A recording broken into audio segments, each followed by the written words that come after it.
Tonight, we're starting with something a little different. There is a room in Philadelphia, quiet, temperature-controlled, sealed off from the sounds of the city outside, where a small piece of clay sits in a drawer. It has been sitting there for a very long time. The clay is broken. It is missing pieces, and on its surface, pressed in by a human hand thousands of years ago, are some of the oldest words ever written down. It should have crumbled. It should have dissolved back into the earth it came from, the way most things do when enough time passes, but it didn't. If this kind of story brings you rest, if listening to something slow and old and quietly remarkable helps you settle into your night, consider liking the video, subscribing, and leaving a comment somewhere below to tell us where in the world you are listening from tonight. We are always glad to know. Now, let's begin. The room you are imagining is part of the Penn Museum, the University of Pennsylvania Museum of Archaeology and Anthropology. It is a large building, heavy with stone and quiet hallways, and somewhere inside it, this particular tablet rests in controlled light, in controlled air, in a kind of stillness that would have felt completely alien to the people who made it. Its catalog number is CBS 10673. The initials stand for the Catalog of the Babylonian Section, which is a very formal name for a very old piece of broken earth. It was found in the late 19th century at a site called Nippur, which sits in what is now central Iraq.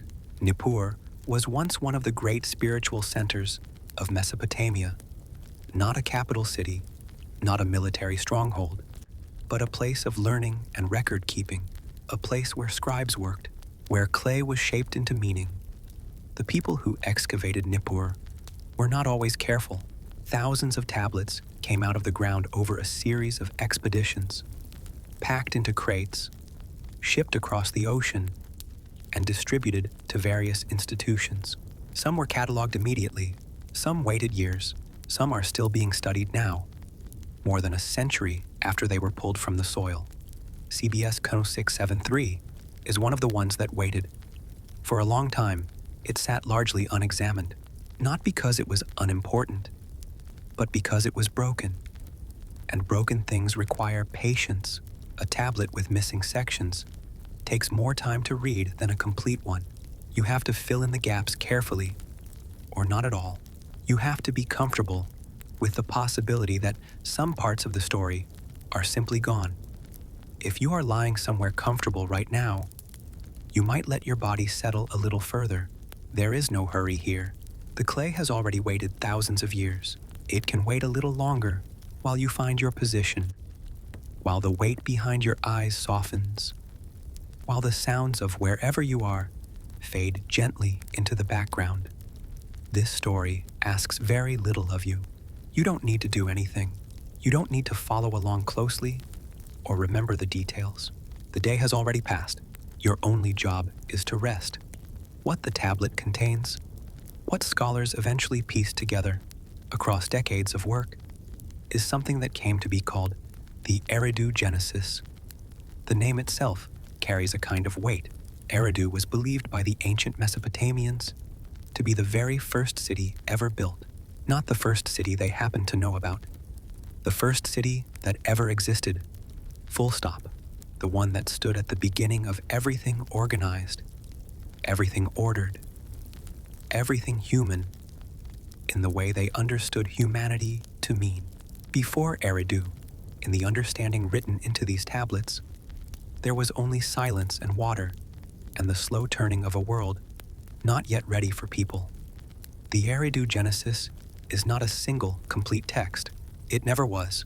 It is a collection of fragments, pieced together from multiple broken tablets found at different sites over many years, that together describe a connected arc of events: the creation of human beings, the founding of the first cities, the arrival of kingship as a gift from the gods, and then a flood, a vast, world-ending flood that washed everything clean and made it necessary to begin again. This structure will feel familiar to many listeners. It should. These are among the oldest versions of ideas that eventually traveled very far. But what makes the Nippur tablet, CBS 0673, particularly important is its age and its position in that story. It dates to what scholars call the Old Babylonian period, roughly somewhere in the early 2nd millennium before the Common Era.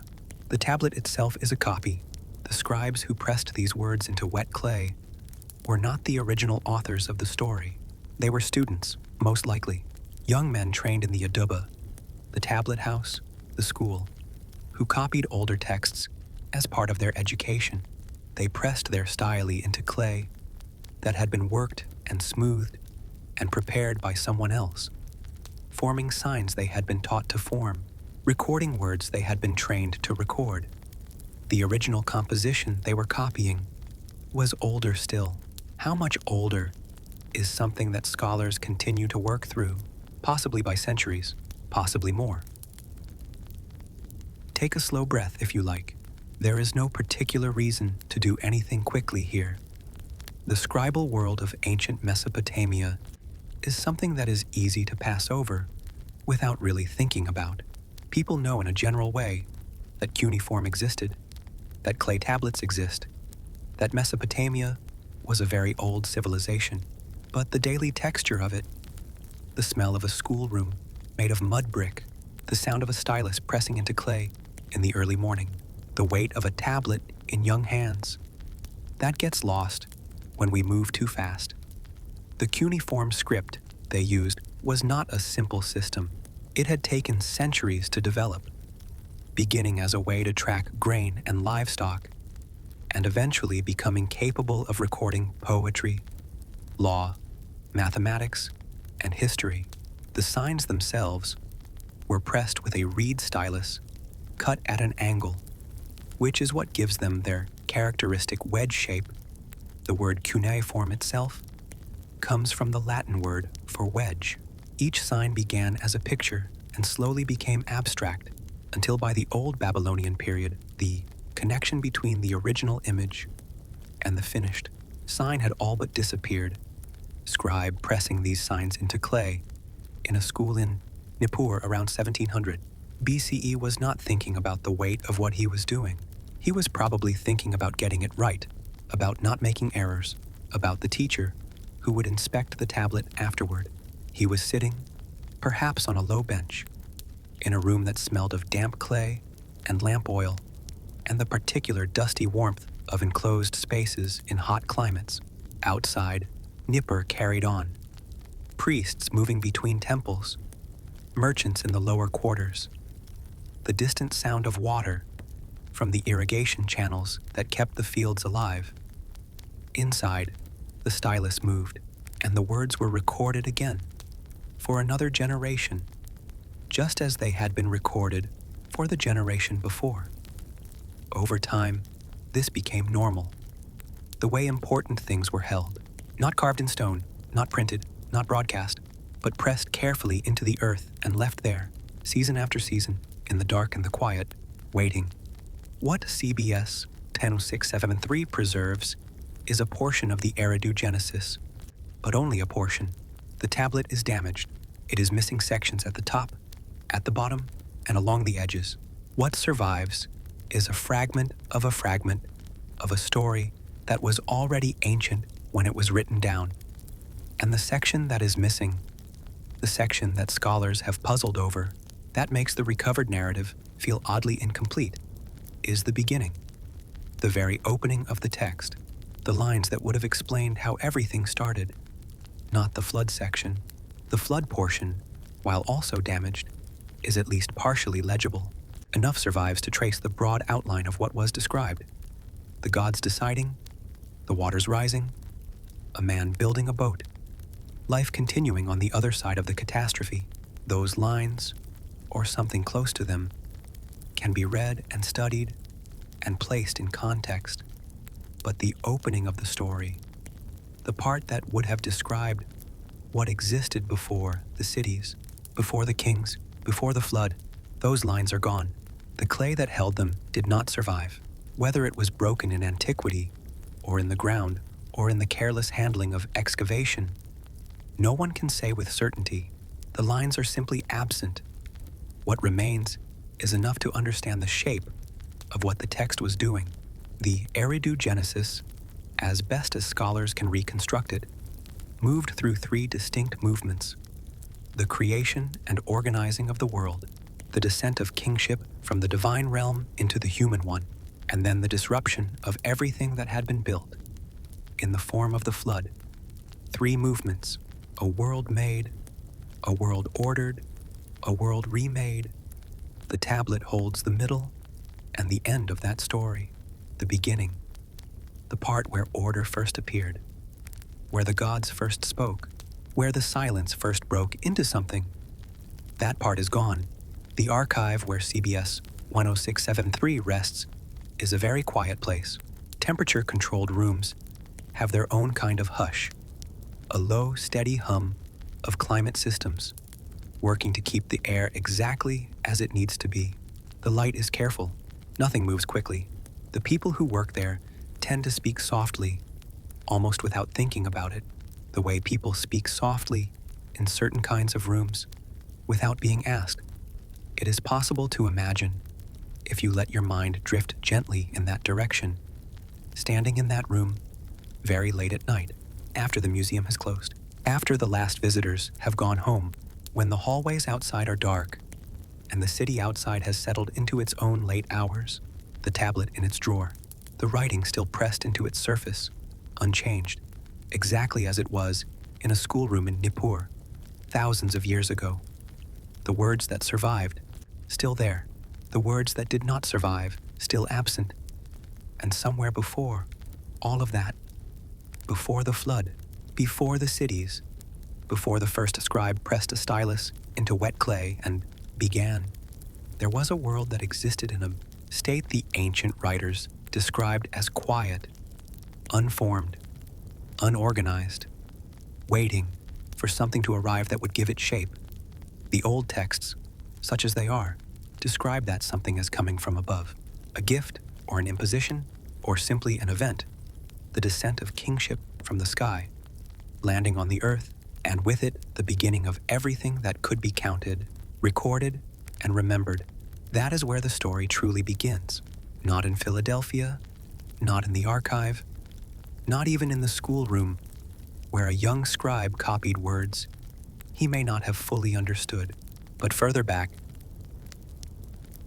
in the long silence before the first cities rose out of the plain, when the rivers were still finding their courses and the world was still learning what it was.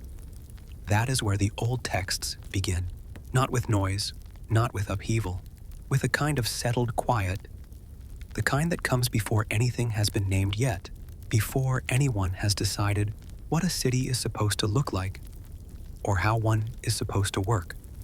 The land itself is worth staying with for a moment, the plain between the two rivers, the Tigris to the east, the Euphrates curving wide to the west, is not the kind of landscape that immediately suggests permanence.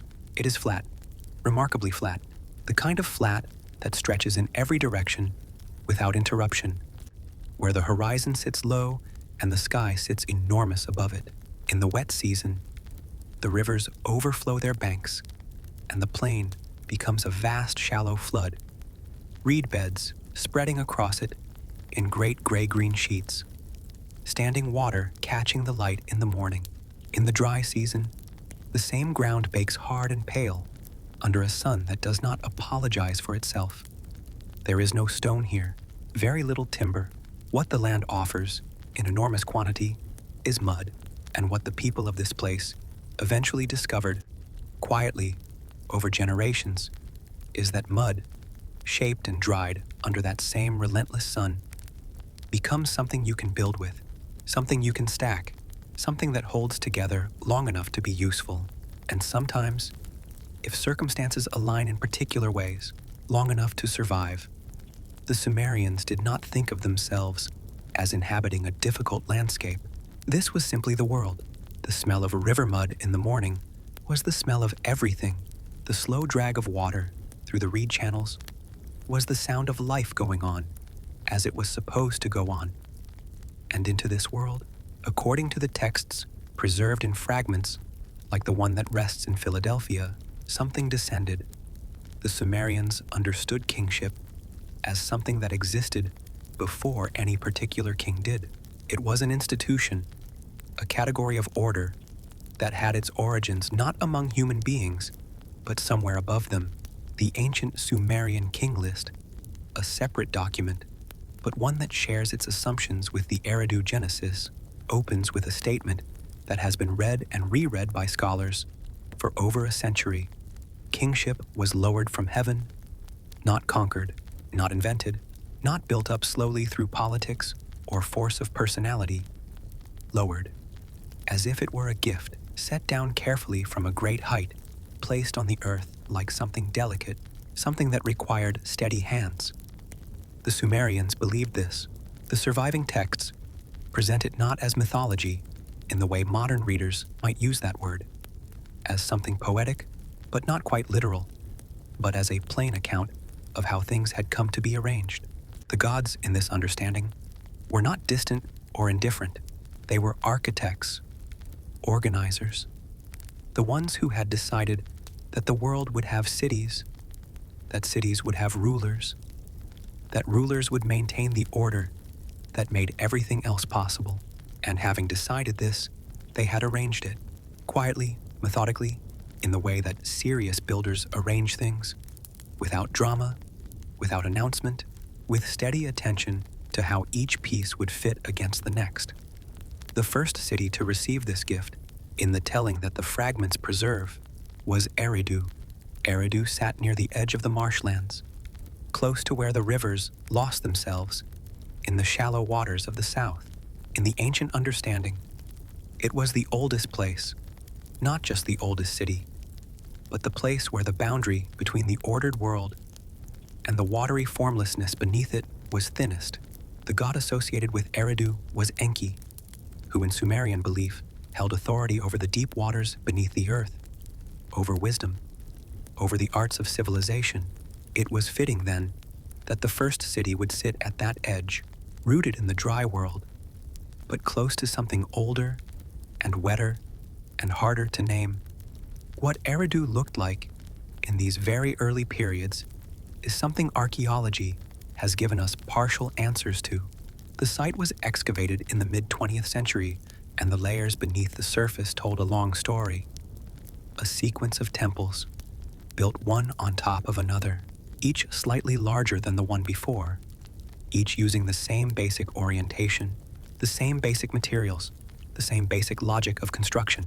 Mud brick on mud brick on mud brick, going down through time like rings in a very patient tree. The people who lived near Eridu, in its earliest form, were not building a monument.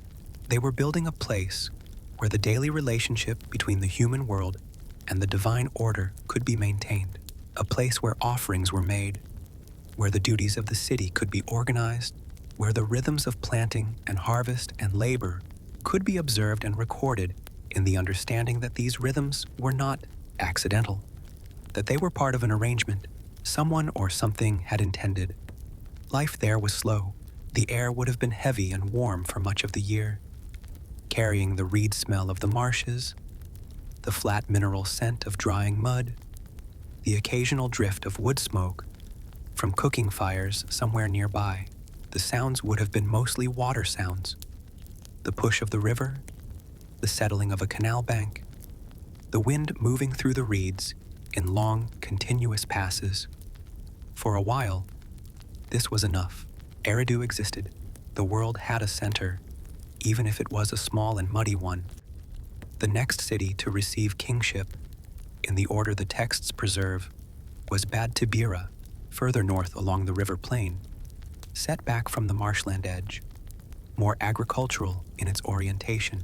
Bad Tibira is less well known to modern readers than Eridu, and the archaeological record there is thinner, harder to piece together, less complete, but in the ancient reckoning, it held the same status. A real city, a place where organized life had been established, a place where the institution of kingship had arrived and taken hold.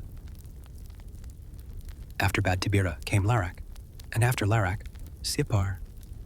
Sippar is worth pausing on. because it was associated in Sumerian belief with the sun god Utu, Shamash in the later Akkadian tradition, and with the keeping of records, with justice, with the measurement of things. Sippar sat further north, closer to what would eventually become Babylon, and in later periods, it was an important administrative city. But in the deep time of the Eridu Genesis, it appears simply as another point in the emerging pattern, a city, a ruler, kingship maintained. The fifth city, and in some ways the most important for what comes later in the story, was Shuruppak. Shuruppak sat roughly in the middle of the alluvial plain between Nippur and the cities to the south. The archaeological site is real and has been excavated. It shows evidence of dense occupation, of grain storage on a significant scale, of the kind of organized urban life that requires coordination across many people and many seasons. Grain coming in from the fields, lists being kept, the slow, unglamorous machinery of an early city working as it was supposed to work. What is worth sitting with in all of this is the orderliness of it. The Sumerian understanding of this early world, the antediluvian world, the world before the flood that would eventually come, was not a golden age in the sense of ease or luxury. It was a world of labor. Canal digging was hard. Physical work done by hand in the heat. Mud brick making required mixing clay and chaff and water and leaving it to dry, and carrying it and stacking it and beginning again. The harvest required the whole community working from before dawn, breathing in the chaff dust, moving through the fields in the particular exhaustion of that kind of labor that reaches down into the bones. But in the ancient telling, this was as things should be. The gods had arranged that human beings would work, not as punishment, simply as the nature of the arrangement. The labor was purposeful. The cities existed because the labor made them possible, and the labor was meaningful because the cities gave it direction. There is a circular logic to it that is not a criticism but a description. This is how the system held together. The gods, in the Sumerian understanding, did not generally walk through the streets of these cities. They were present in their temples, addressed through ritual, communicated with through the careful maintenance of the buildings and offerings that constituted proper relationship. A city that neglected its temple was a city that had disturbed something fundamental. The order was fragile, not because it was badly constructed, but because it required constant, quiet maintenance to remain intact. This, too, is something that carried forward into later thinking about how the world worked. The idea that civilization is not a state, but a practice, that it requires tending, that it can, if left without attention, begin to come apart in ways that are gradual until they are not. Meanwhile, the plain between the rivers continued its slow, seasonal breathing. The floods came and the floods receded. The canals were dug and maintained and extended. The grain was planted and harvested and stored. The cities accumulated. The records accumulated, and the kings of each city held their positions, not because they had seized anything, but because the structure of the world, as the Sumerians understood it, had placed them there. In Shuruppak, the last of the 5 cities, there was a king named Ziusudra. His name appears in fragments. It does not appear often, and where it does appear, the clay is damaged enough that the full picture requires careful reconstruction across multiple sources.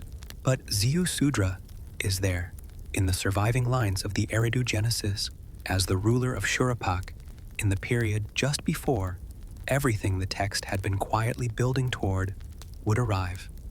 He is described in terms that suggest piety, a ruler attentive to the gods, careful about the obligations of his position, someone who understood that the relationship between the human world and the divine order required maintenance. In the tradition that these fragments preserve, this attentiveness would matter. It would be the thing that made what came next possible. But none of that had happened yet. In the moment where the text leaves him, Ziusudra is simply a king in his city. The canals are working, the grain stores are adequate, the temple is maintained, the air is warm, and the River is moving steadily, and the 5 cities are arranged across the plain as they had been, arranged for as long as anyone in them could trace the record. The world is exactly as it was designed to be. Everything is in its place. The order that descended from somewhere above the plain is holding. The mud brick walls are solid. The irrigation channels are running.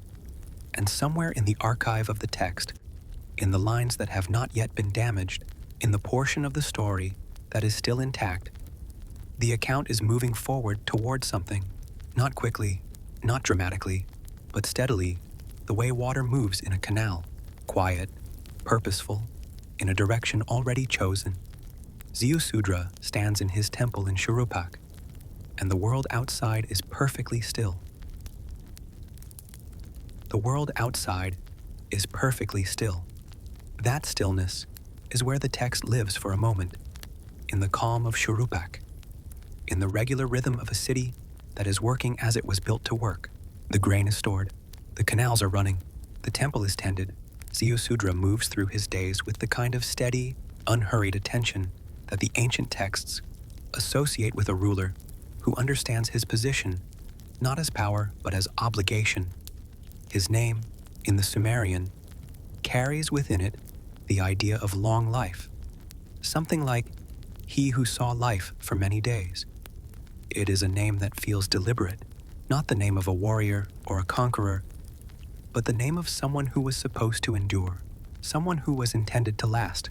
The scribes who wrote his name into the clay were not writing it carelessly. They were recording something they understood to be significant. A man, a city, a moment just before everything it rested on would be required to change. What Ziusudra's days actually looked like is something the surviving text does not linger on in detail. But the broader picture of a pious ruler in a Sumerian city can be drawn from what the record, across many documents, preserves. He would have risen early. The temples in these cities operated on a schedule that required attention from before dawn, offerings to be prepared, rituals to be observed, the daily maintenance of the relationship between the city and the divine order that had placed it here. This was not an occasional duty. It was continuous, the kind of work that has no beginning and no ending, because the moment it stops, something important begins to slip. The air in Shurupak, in the early morning, would have carried the smell of the river, the flat cool of the hours before the sun fully arrived, fires being lit, the first sounds of a city beginning its day, the soft movement of people through narrow streets, the sound of water being drawn, the distant low sound of animals. Ziusudra moved through all of this quietly, and somewhere in the surviving lines, the text describes him as a man who listened, who stood in his temple and kept his ear, turned towards something the ordinary noise of city life would easily have covered. The trouble with following Ziusudra further into the text is that the text does not cooperate at a certain point abruptly, without warning, in the way that damage always arrives without warning. The clay runs out, the tablet breaks, the surviving surface ends at a jagged edge, and what was written on the section that is now gone is simply gone, not damaged, not partially legible, not reconstructible from fragments found elsewhere in a reliable way. Gone. Scholars who work with the Eridu Genesis speak about this break carefully because what it obscures is not a minor passage. It is not a transitional section or a repeated formula. The missing portion of CBS, Town 673, covers the part of the text that would have explained, in whatever terms the original composers chose, why the gods decided to send a flood. That is the heart of the silence, not the absence of a date or a name or a measurement, the absence of the reason. The reader arrives at the edge of what the clay preserves, knowing that Ziusudra is in Shurupak, that the world is ordered, that the cities are functioning, and then the clay stops. And when it resumes, when the legible surface picks up again on the surviving fragment, the decision has already been made. The divine council has already met. The flood has already been decreed, and the text does not say why. What the surviving portion does preserve is the aftermath of that decision, or at least the edges of it. The text describes the goddess Nintur, elsewhere called Ninhursag, in a state that the ancient words render as something close to grief. She is associated in Sumerian belief with birth, with the creation of human beings, with the generative force that had originally brought people into the world. And here, in the surviving lines, she is presented as lamenting what has been decided, grieving over the coming end of what she had made. The surviving text describes her in terms that are quiet rather than dramatic, not rage, not protest, something closer to sorrow, the kind that comes when something is already settled, already beyond changing, and the only remaining option is to feel the weight of it. She had created human beings. The ancient record preserves the idea that this creation was her work, or work she had participated in. And now the council of the gods, the gathering of the major, divine figures who in Sumerian belief governed the workings of the world, had decided that what she made was to be unmade. The reason remains in the missing clay. This is not a small absence. It is the central one, because without understanding the reason, the entire arc of the story sits differently. The flood becomes not a response to something specific, but a bare fact, a thing that was decided in a room the text cannot fully describe, for reasons the text cannot fully give. What's easy to forget is how unusual this silence is when you place it beside the other flood accounts the ancient world produced. The Babylonian text, known as Atrahasis, a later, more complete telling of what appears to be a related tradition, gives a reason. In that account, the problem is noise. Human beings have multiplied to such a degree that the noise of their living, the constant, accumulated sound of so many people going about their days, disturbs the sleep of the chief god Enlil. The decision to send a flood in Atrahasis is, at its root, a complaint about disturbance, a god who cannot rest, because the world he helped to build has become too loud. There is something in that explanation that is very human in its smallness, a god bothered by noise, an extreme solution to a problem that sounds, at its core, almost domestic. Scholars have noted the dry quality of it, not a moral catastrophe, not a failure of worship, but simple, accumulated loudness. Whether the original Sumerian version of the story shared this explanation, extended it, contradicted it, or offered something else entirely, is something the broken clay of CBS 10673 cannot answer.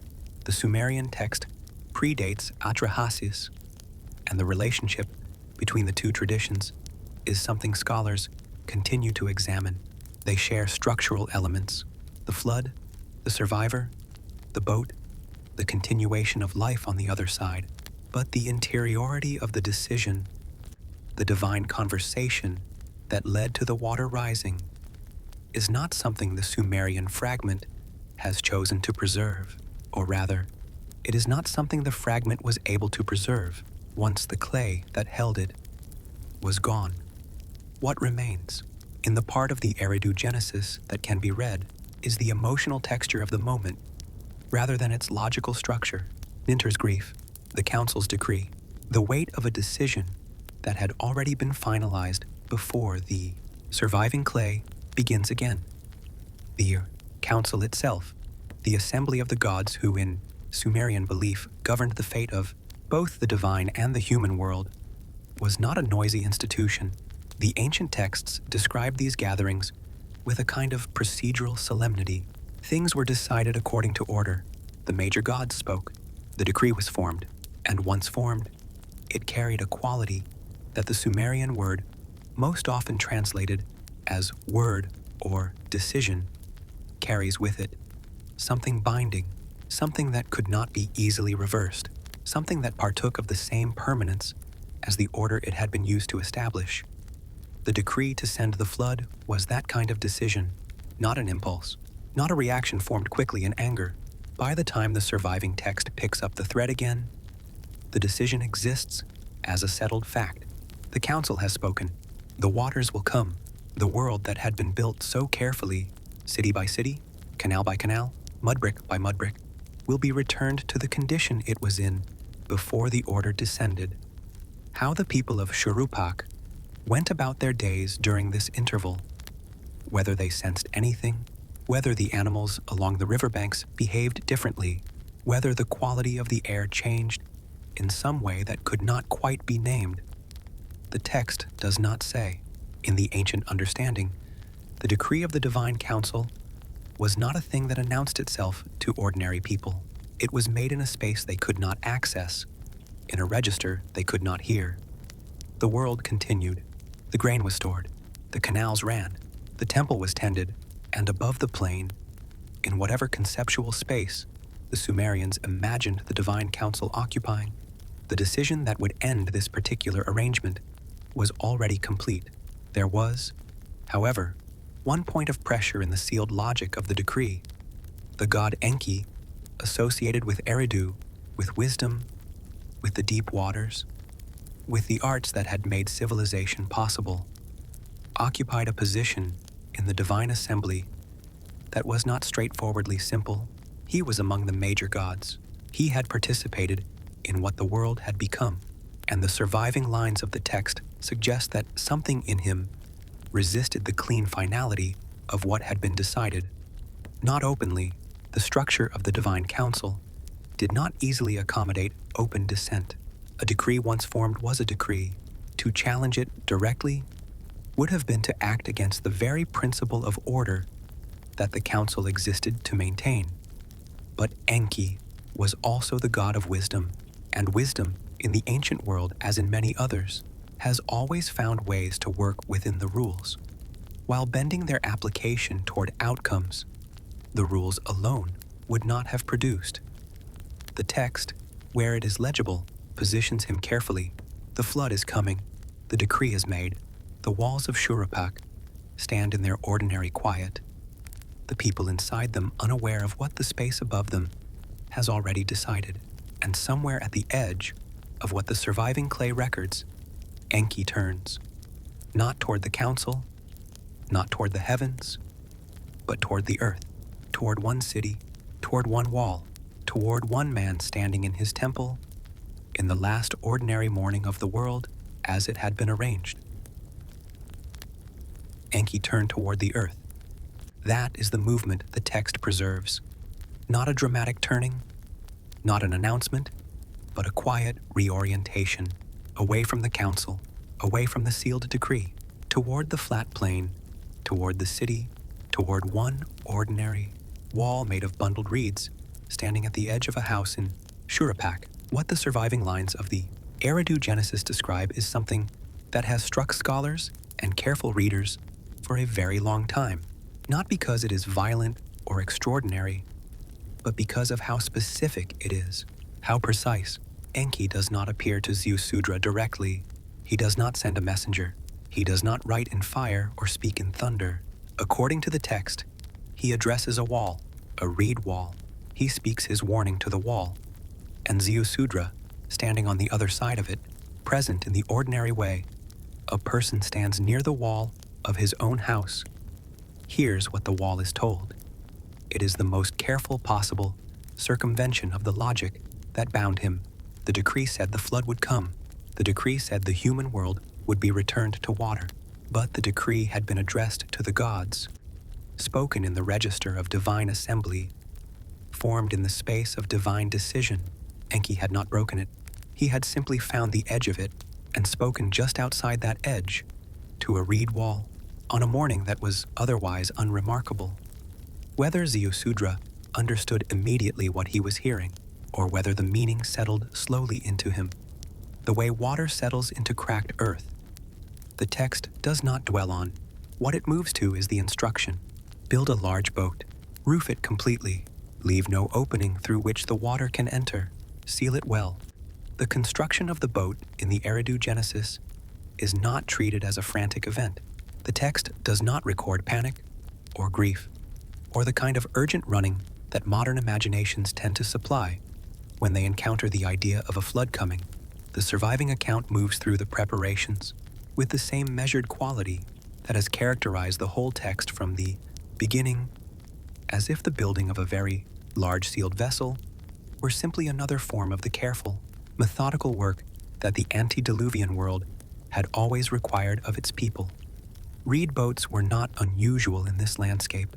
The marshlands of southern Mesopotamia had produced a tradition of reed construction that was ancient even in the ancient world. The technique of bundling reeds, binding them tightly, shaping them into a form that would hold together on water.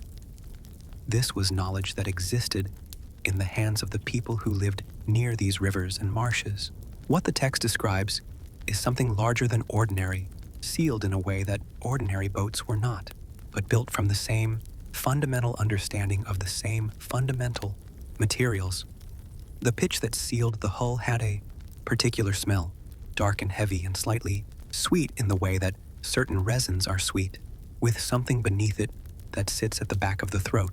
The reeds themselves, tightly bound, have a dry, fibrous quality, a dusty warmth when the sun has been on them. The act of pressing pitch into every gap, every seam, every place where water might find an entry, was slow work, patient work, the kind of work that requires full attention without requiring much thinking, hands moving steadily, checking, pressing, smoothing, moving on. The boat took shape, the way all things built carefully take shape, gradually, and then suddenly whole. Meanwhile, life carried on quietly in the parts of Shurapak that did not know what was being built at its edge. The ordinary sounds of the city would have continued. The movement of animals, the voices of people in the streets, the steady background of a place going about its days. From inside the work of construction, those sounds would have been present, but distant. The way sounds from outside always seem a little separate when you are absorbed in something close and physical. The onset of the flood in the surviving fragments is described in terms that suggest scale rather than violence. The text speaks of storm and rain, of waters gathering, of the scope of what was occurring, rather than the immediate texture of it. The ancient composers were not interested in cataloging destruction. They were recording a fact about the world, that at a certain point in the deep past, the waters came, and they treated it with the same flat, careful attention they brought to everything else. The boat was closed. That is what the text moves to. The boat was sealed. Ziusudra was inside it, and the water was outside it.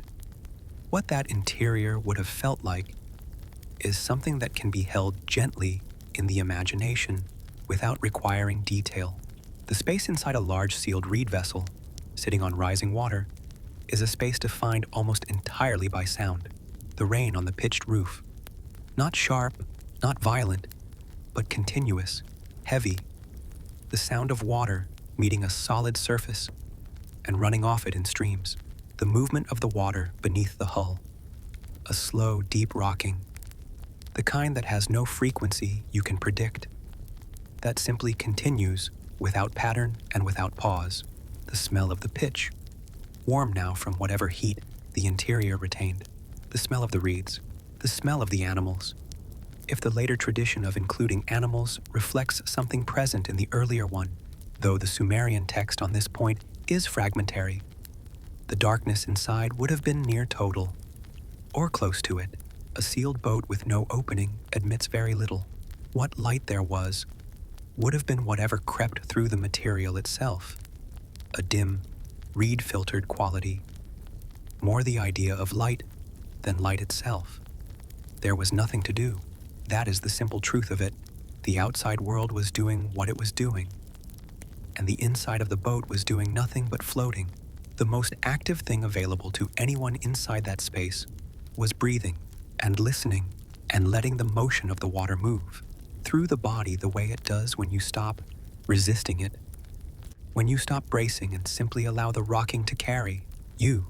The duration of the flood in the Eridu Genesis is given in the surviving text, though the exact reading of the relevant lines requires some reconstruction. 7 days and 7 nights appears in the account, a span of time that feels both specific and deeply symbolic, long enough to be complete, short enough to survive. 7 days on water, in darkness, in the sound of rain, would reorganize time considerably. The ordinary markers by which a day is measured, the movement of light across a wall, the sounds of a city waking and settling, the rhythm of meals and work and rest, all of those would be gone. There would be only the water, the rain, the rocking, the darkness. Time would become a thing felt in the body rather than observed from outside. In this sense, the flood, as the text describes it, is less a catastrophe experienced and more a suspension endured.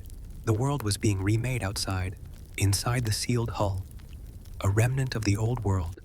One man, one vessel, whatever the vessel contained, was simply waiting, not actively, not with urgency, with the particular patience of something that has been placed in a situation where patience is the only available response.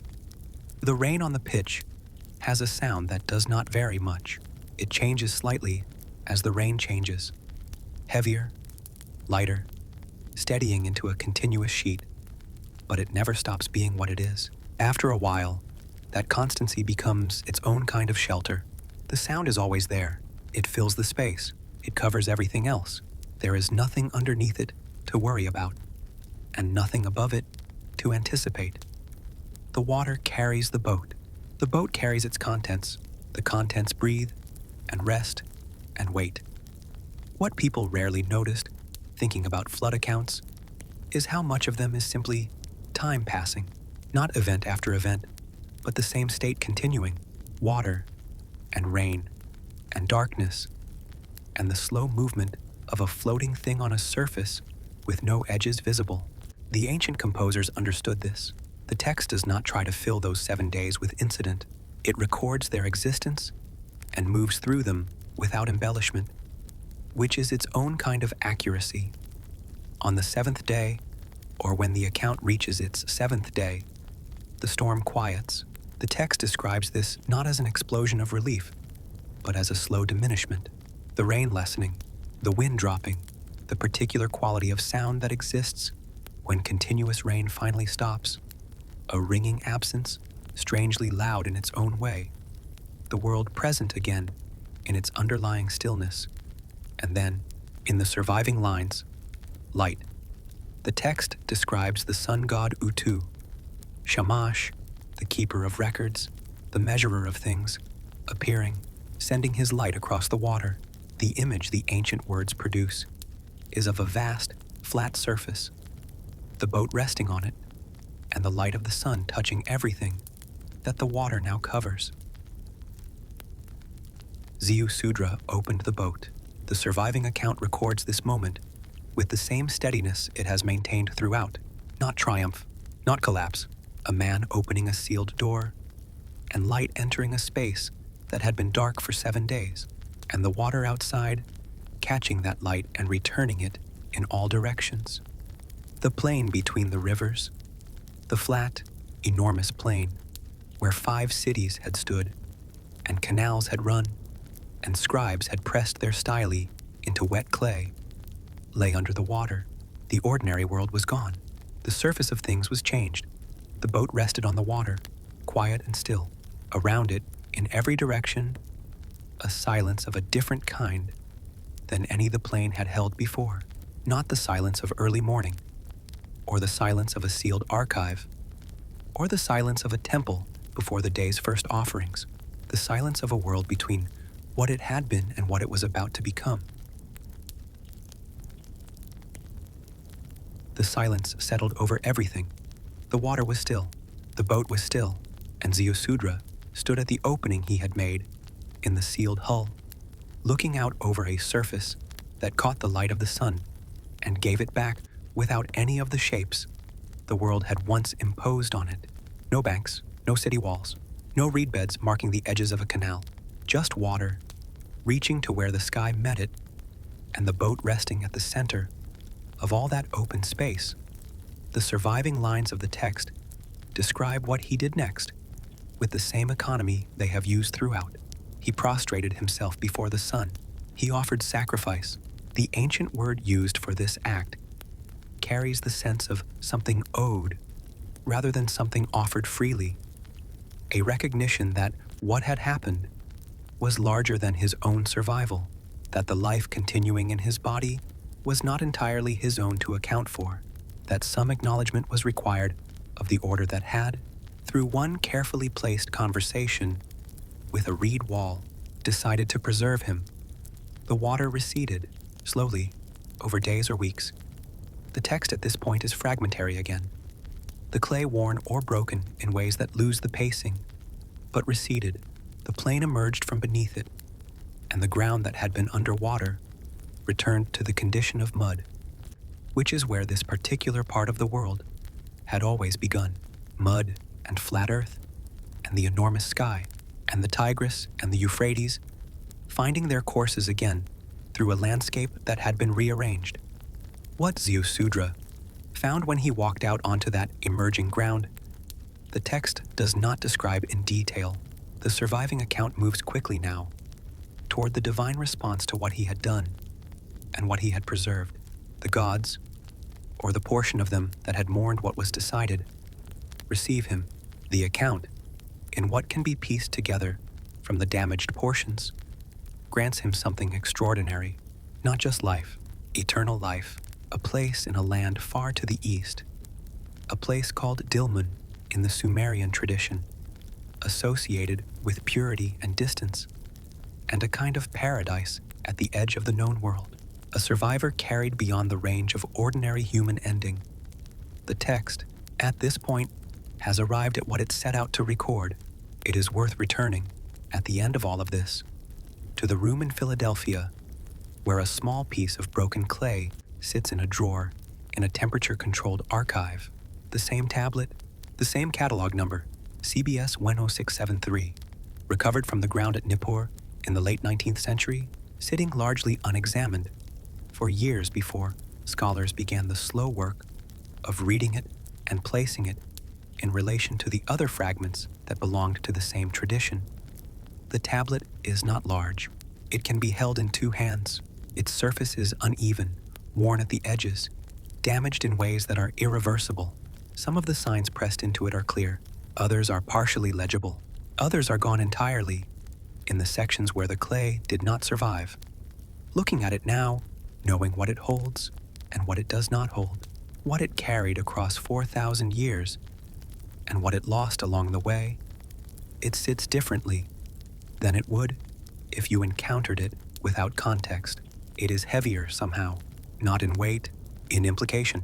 This small, broken object is the oldest written version of a story that the ancient world told itself again and again, in different languages, under different names, in different centuries, until the story had traveled so far from its origin that the people who received it later had no way of knowing where it had begun. What was lost in the flood of time? Not the Sumerian flood, but the ordinary erosion of centuries is considerable. The first thing lost was the beginning, the lines that would have explained what the world was like before the cities, what the gods intended when they organized it, what condition preceded the descent of kingship. Those lines are gone. The clay that held them dissolved or broke at some point in the long interval between the schoolroom in Nippur and the excavation trench in the 19th century. No copy has been found that restores them. The beginning of the story, in the Sumerian telling, remains absent. The second thing lost was the reason, the missing section that covered the divine council's decision, the conversation, or the process, or whatever form the gods' deliberation took before they decreed the flood, is gone with equal finality. We know the decision was made. We do not know, from the Sumerian account itself, what led to it. The text resumes after the decision, already settled, already sealed, and carries on from there. The third thing lost is harder to name. It is the texture of understanding. The way the people who first composed this story, or first spoke it before it was ever written, held it in their minds, what it meant to live in a world where you believed that kingship had descended from the sky, that the gods had built the cities through you, and for purposes larger than yours, that the flood had come, and a survivor had been preserved, and the world had begun again, with that survivor as its pivot point.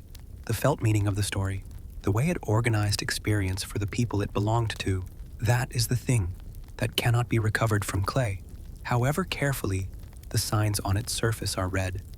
Those lost things rest somewhere in the ground between the rivers, or dispersed into air long ago, or simply ceased to exist at the moment the last person who understood them fully stopped breathing. And yet the story survived. That is what the record, across many centuries and many languages, actually shows.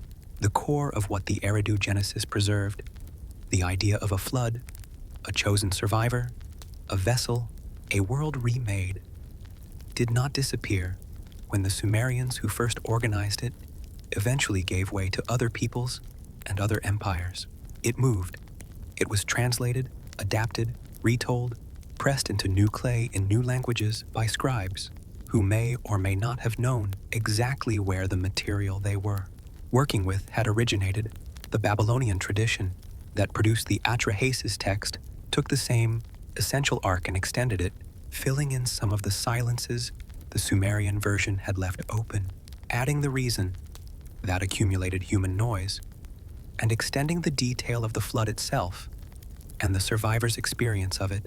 Later still, the same core found its way into the great Akkadian composition known as the Epic of Gilgamesh, where a figure named Utnapishtim, the Akkadian version of the same survivor, carrying a name with the same essential meaning as Ziusudra, sits at the far edge of the world and tells his story to a hero who has come looking for the secret of eternal life. The story moved and moved again and continued moving across languages and centuries through the rise and fall of empires that the antediluvian scribes could not have imagined until versions of it existed so far from the alluvial plain between the two rivers that the connection required centuries of scholarship to trace. The same flood, the same boat, the same survival, the same world remade on the other side of the water. The broken clay tablet in Philadelphia is the oldest written link in that chain, not the chain itself, but the oldest piece of it that has been found. What came before the tablet was oral, spoken from person to person in a tradition that left no recoverable record. What came after, it was a long proliferation of versions, each carrying something forward and leaving something behind, each reshaping the story to fit the world it was being told in. Over time, this became the only kind of history that could be trusted to last, not the kind recorded in official lists, with names and dates and measured reigns, but the kind carried in the body of a story, the kind that makes itself useful to each generation that receives it, that finds something in the shape of the thing worth keeping, even when the original reasons for its specific details have been lost. The water, in the end, is the oldest image the ancient world had for the state that precedes organization, before the cities, before the canals, before the mud brick walls and the grain stores and the temples tended by conscientious kings. There was water. The Sumerian understanding of creation begins in it. The flood returns the world to it, and the story begins again from the same starting point. Mud and flat earth and the sky and the slow process of building something that will last. There is something in that cycle that speaks to an understanding older than the Eridu Genesis, older than writing, older than clay. The recognition that the world does not stay in any one arrangement, that things built carefully can be lost, that the waters, literal or otherwise, have a way of coming, and that somewhere in what they leave behind, something continues. Not everything, not the cities, not the records, not the names of the kings, with their impossibly long reigns recorded in the lists, but something essential, some preserved remnant of what was worth preserving, sitting on the water in the silence after the rain stops, waiting for the ground to reappear. The listener tonight is somewhere at the end of a long day, in a world that has its own noise and its own tiredness, and its own version of the ordinary, steady hum that carries a life forward without anyone much noticing. The tablet sits in its drawer in Philadelphia. The signs on its surface are unchanged. The lines that were lost are still lost. Much of the first world may have faded into broken clay and scattered memory, but the story of the quiet survivor remained. And perhaps that is the only kind of history that ever truly endures. The water is still now. The plain is quiet. The light on the surface of things is the same light that falls on everything. Eventually, when the long night has passed,